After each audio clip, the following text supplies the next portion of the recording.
jeli mencari cinta, cinta bersemi saat pandemi. Masker dan vaksin mengikat janji, janji setia, setia abadi. Masker, vaksin, kau duet sejati. Ayo masker, ayo vaksin, tiada yang dapat merenggut sehatmu. Masker, vaksin, kau duet sejati. Ayo masker, ayo vaksin, tiada yang dapat merenggut sehatmu.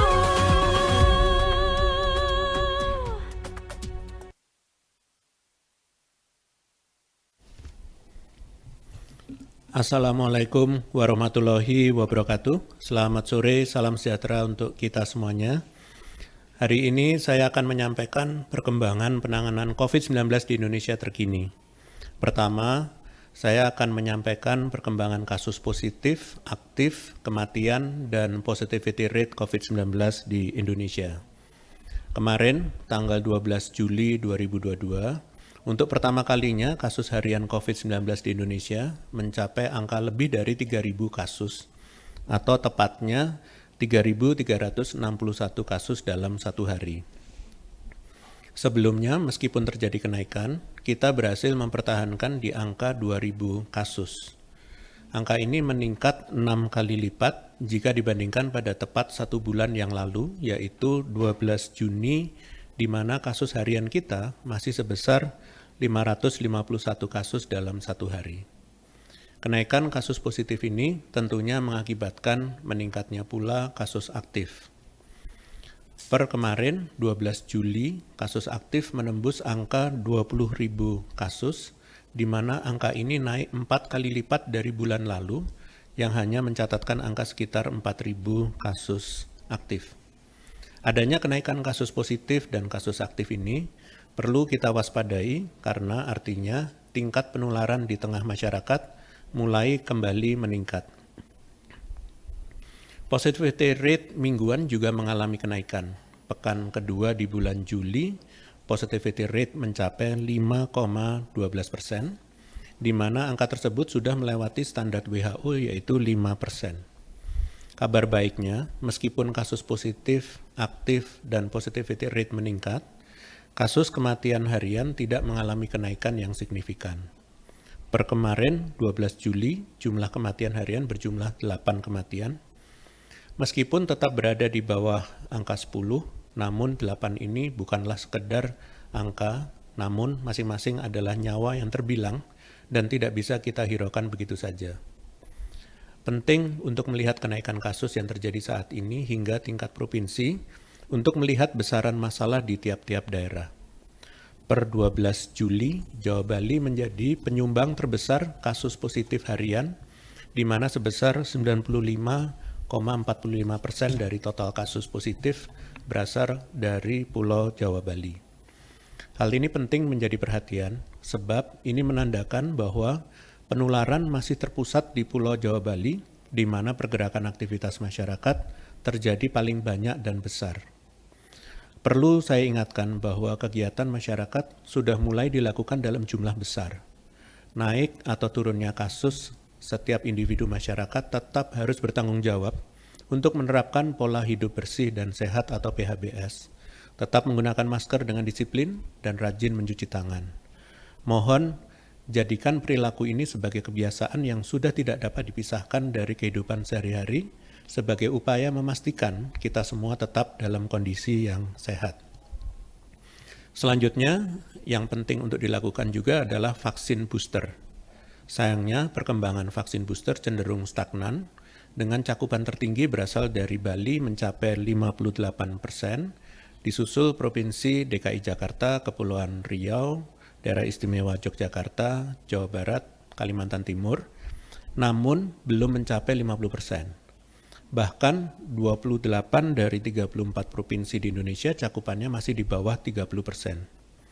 Saya tekankan kepada masyarakat untuk melakukan vaksin booster karena dapat melindungi kita semua agar tetap sehat.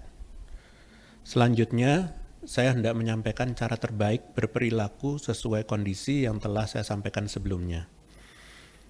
Menambahkan penjabaran kondisi kasus nasional yang terus meningkat, saya hendak menghimbau bahwa kita perlu meningkatkan kesiapsiagaan yang lebih tinggi, apalagi saat ini distribusi subvarian terbaru Omicron, yaitu BA.4 dan BA.5, mendominasi sekitar 81% dari varian COVID-19 nasional yang ada. Berkaca dari pengalaman di negara lain, umumnya puncak kasus terjadi sekitar 16-33 hari, sedangkan puncak rawat inap sekitar 29-49 hari kemudian sejak subvarian ini pertama kali ditemukan. Jika ditelaah, kedua subvarian ini muncul di tanggal 6 Juni 2022 atau sekitar 36 hari yang lalu, sehingga masih ada potensi kenaikan kasus ke depannya. Namun, potensi ini dapat kita cegah jika kita menjalankan perilaku hidup bersih dan sehat. Pada perayaan Hari Raya Idul Adha 10 Juli kemarin, Presiden Jokowi mencoba menegaskan pentingnya memakai masker dimanapun kita berada. Hal ini semata-mata demi keselamatan kita di tengah kondisi penularan virus yang kembali meningkat. Mungkin banyak juga yang bertanya-tanya pentingnya tetap menjalankan protokol kesehatan setelah sudah divaksin booster. Nyatanya, data dan fakta menunjukkan bahwa orang yang tidak menjalankan hal tersebut dapat kembali tertular walaupun sudah divaksin booster. Pada prinsipnya, vaksin memiliki 3 manfaat besar, yaitu mencegah kita terinfeksi, mencegah perburukan gejala jika terinfeksi, dan mengurangi jumlah virus yang ada di dalam tubuh agar tidak mudah menularkan. Kedua manfaat vaksin yang dirasakan saat seseorang terinfeksi dapat menegaskan bahwa seseorang yang sudah divaksin lengkap, bahkan booster sekalipun, tidak menjamin dapat 100% kebal dari COVID-19. Sebagaimana sosialisasi yang Badan POM rutin lakukan setelah adanya pengumuman Emergency Use of Authorizations bahwa rata-rata efikasi saat uji klinis tidak pernah mencapai sempurna 100%. Bahkan untuk vaksin bagi penyakit lain sekalipun. WHO sendiri telah menetapkan persentase angka efikasi ideal bagi vaksin yang layak digunakan ialah 50%, di mana semua vaksin yang ada di Indonesia memiliki efikasi di atas angka tersebut, sehingga seluruh vaksin yang ada dijamin efektivitasnya. Ditemukannya reinfeksi bahkan setelah divaksin atau breakthrough infection disebutnya, bisa saja terjadi pada semua orang, terutama populasi rentan seperti orang dengan gangguan imunitas, penderita komorbid, dan lansia. Breakthrough infection akan semakin sering terjadi jika peningkatan jumlah virus di sekitar kita tidak diimbangi dengan kepatuhan protokol kesehatan yang tinggi. Dalam rangka memperkuat himbauan protokol kesehatan dan vaksinasi, pemerintah juga mendukung penyesuaian dari segi pengaturan perjalanan yang sampai saat ini terbukti efektif mengendalikan kondisi kasus, di mana dalam peraturan pelaku perjalanan dalam negeri atau surat edaran Satgas nomor 21 tahun 2022 berlaku pelaku perjalanan dengan seluruh moda transportasi yang sudah vaksin ketiga atau booster tidak perlu antigen atau PCR. Vaksin dosis 2 wajib menunjukkan hasil negatif antigen yang berlaku 1 kali 24 jam atau RT-PCR yang berlaku 3 kali 24 jam dan dapat melakukan booster on-site saat keberangkatan. Kemudian vaksin dosis 1 wajib menunjukkan hasil negatif RT-PCR yang berlaku 3 kali 24 jam.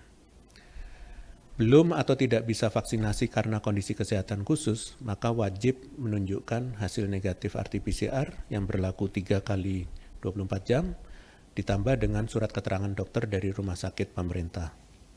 Sedangkan pelaku perjalanan usia 6 sampai dengan 17 tahun, wajib menunjukkan sertifikat vaksin dosis kedua tanpa menunjukkan hasil negatif tes RT-PCR atau rapid test antigen. Jika baru vaksin ke-1 atau belum vaksin lengkap mengikuti ketentuan poin sebelumnya mengenai vaksin 1, yaitu belum vaksinasi. Pelaku perjalanan usia di bawah 6 tahun tidak perlu menunjukkan sertifikat vaksin ataupun hasil negatif swab antigen atau PCR, dan wajib melakukan perjalanan dengan pendamping yang memenuhi ketentuan vaksinasi dan pemeriksaan COVID-19. Dalam peraturan pelaku perjalanan luar negeri, yaitu surat edaran Satgas nomor 22 tahun 2022, berlaku bahwa untuk yang hendak masuk Indonesia sebagaimana yang diatur sebelumnya, yaitu diwajibkan telah divaksinasi dosis kedua, upaya screening gejala diberlakukan bagi seluruh pelaku perjalanan luar negeri dilakukan di seluruh titik masuk. Untuk yang hendak bepergian keluar Indonesia, yaitu khusus WNI dengan usia 18 tahun ke atas yang akan berangkat ke luar negeri, wajib menunjukkan sertifikat vaksin dosis ketiga. Hal ini semata-mata untuk keamanan masing-masing individu dan menjamin yang bersangkutan tidak menjadi sumber penularan saat kembali. Perlu ditekankan kedua peraturan ini akan diberlakukan per tanggal 17 Juli mendatang. Rentang waktu yang diberikan sejak pengumuman penyesuaian kebijakan perjalanan sampai 17 Juli mendatang adalah agar proses transisi dan persiapan khususnya bagi petugas dan fasilitas di lapangan dapat berjalan dengan baik. Pengaturan ini akan diberlakukan dibarengi dengan ketetapan kewajiban telah vaksin booster untuk dapat mengakses fasilitas publik.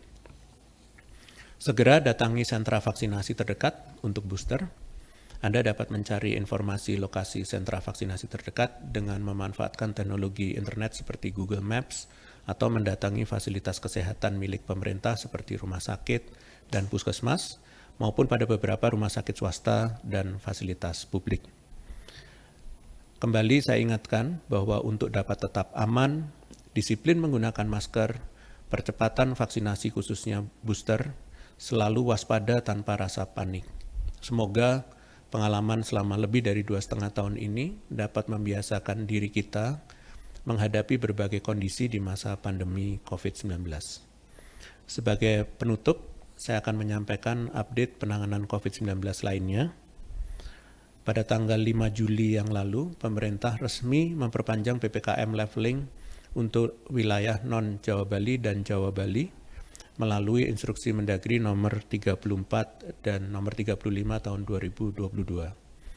Peraturan PPKM ini berlaku hingga tanggal 1 Agustus 2022 dan perlu diketahui dengan adanya perpanjangan tersebut maka ditetapkan untuk wilayah Jawa dan Bali seluruh kabupaten kota berada pada level 1.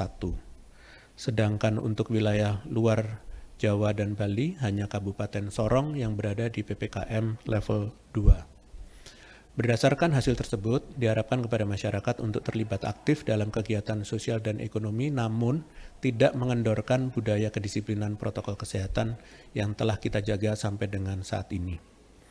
Terakhir, saya meminta partisipasi masyarakat sebagai bagian yang tidak terpisahkan dalam penanggulangan pandemi COVID-19. Mari kita mulai dan jaga bersama budaya perilaku hidup bersih dan sehat seperti perilaku 3M, memakai masker, mencuci tangan dan menjaga jarak aman, olahraga yang teratur, tidur yang cukup, dan makan makanan sehat. Demikian konferensi pers hari ini, saya lanjutkan dengan tanya jawab media. Terima kasih. Terima kasih Prof. Pertanyaan pertama dari theomedcom.id dan hendroberita1.com. PPKM Jabodetabek kembali ke level 1 setelah baru 1 hari di level 2. Apa dasar pertimbangannya? Apakah kebijakan ini betul-betul tepat mengingat DKI Jakarta dan Banten rutin menyumbang kasus harian COVID-19 tertinggi, serta laju vaksinasi yang menurun beberapa hari terakhir? Terima kasih. Terima kasih pada medcom.id dan berita1.com. Pada dasarnya penetapan leveling PPKM berpedoman pada indikator transmisi komunitas, pada indikator penyesuaian upaya kesehatan masyarakat, dan pembatasan sosial dalam penanggulangan pandemi COVID-19 yang ditetapkan oleh Menteri Kesehatan. Diharapkan pemerintah dan masyarakat bersama-sama terus berupaya mempercepat cakupan vaksinasi termasuk booster dan kedisiplinan protokol kesehatan. Jika kedua upaya ini dilakukan secara kolektif, maka Indonesia dapat mencapai ketahanan dan kesehatan masyarakat yang lebih tinggi. Terima kasih. Baik Prof, pertanyaan kedua dari Fitri Liputan6.com. Terkait vaksin booster sebagai syarat wajib perjalanan dan beraktivitas di fasilitas publik, ada anggapan kebijakan tersebut dianggap mempersulit masyarakat. Bagaimana tanggapan Satgas terhadap hal itu? Lalu bagaimana pengecekan status vaksinasi booster untuk PPDN dan PPLN nantinya? Apakah bagi yang PPLN boleh di-booster pada hari H keberangkatan? Terima kasih Liputan6.com. Pada prinsipnya dinamika kebijakan publik itu semata-mata menyesuaikan dengan kondisi kasus terkini. Nantinya status vaksinasi akan diperiksa melalui aplikasi Peduli Lindungi yang secara otomatis mendeteksi riwayat vaksinasi tiap individu. Perlu saya pertegas kembali bahwa sesuai dengan surat edaran Satgas nomor 22 tahun 2022 bahwa WNI berusia lebih dari 18 tahun yang hendak bepergian ke luar negeri wajib sudah vaksinasi booster sebelum keberangkatan agar imunitasnya terbentuk secara sempurna. Terima kasih. Baik Prof, pertanyaan terakhir dari media yang sama. Dengan adanya kewajiban vaksin booster untuk mobilitas dan beraktivitas, berapa persen peningkatan cakupan vaksinasi booster yang akan ditargetkan pemerintah nanti? Mengingat cakupan booster sekarang baru 25%. Kemudian, bagaimana situasi prakondisi pelaksanaan vaksinasi booster saat ini sebagai persiapan pemberlakuan syarat perjalanan dan beraktivitas? Apakah sentra-sentra vaksinasi booster mulai ramai? Terima kasih. Baik, terima kasih Liputan6.com. Masyarakat perlu mendukung target pemerintah yaitu mencapai cakupan minimal setidaknya 30% dalam waktu dekat.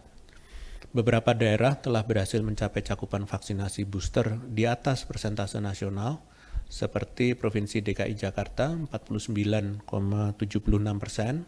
dan Bali 58,28%. Pemerintah berupaya menyediakan sentra vaksinasi di tiap daerah bekerjasama dengan Forkompinda dengan mengerahkan baik unsur pemerintah maupun swasta yang ada. Khususnya di Jabodetabek sendiri, pemerintah telah menyiapkan sekitar lebih dari 70 titik sentra vaksinasi dan akan terus bertambah. Demikian, terima kasih atas perhatian dari seluruh masyarakat dan media. Dengan demikian konferensi pers berakhir. Selamat sore. Wassalamualaikum warahmatullahi wabarakatuh.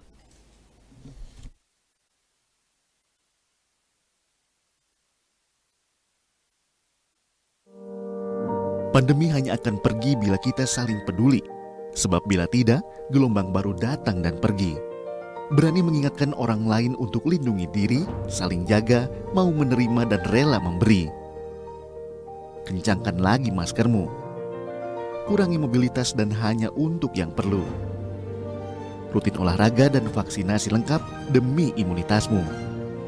Kita percaya, kita pasti bisa.